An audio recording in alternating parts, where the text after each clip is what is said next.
हाय, hello आणि नमस्कार friends. कसे आहात सगळे? चला तर आज आपण बघूया धाग्यानं कारल्याला बांधून भाजी कशी बनवायची ते. तर त्याच्यासाठी मी पहिल्यांदा छोटी छोटी कारली घेतलेली आहेत.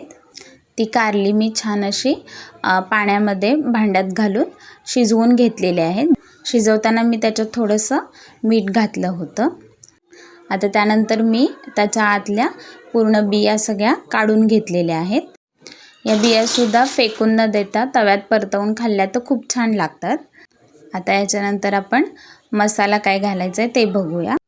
मसाल्यामध्ये मी मिरची पावडर, धना जिरा पावडर, हळद पावडर, मीठ, शेंगदाण्याचं कूट आणि चिंचेचा कोळ घालून घेतलेला आहे.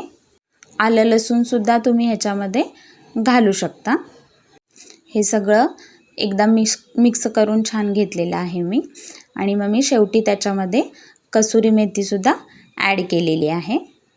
आता हे तयार झालेलं मिश्रण आपण एकेका कारल्यामध्ये भरून घेणार आहोत.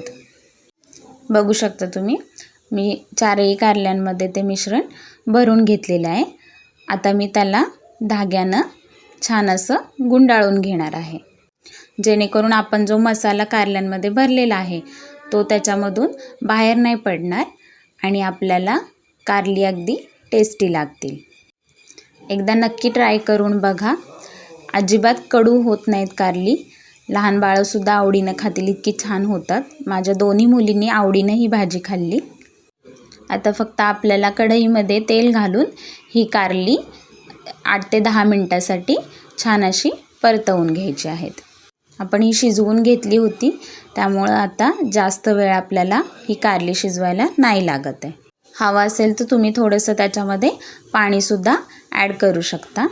आणि बघू शकता तुम्ही, आपली भरलेली कारल्याची भाजी तयार आहे.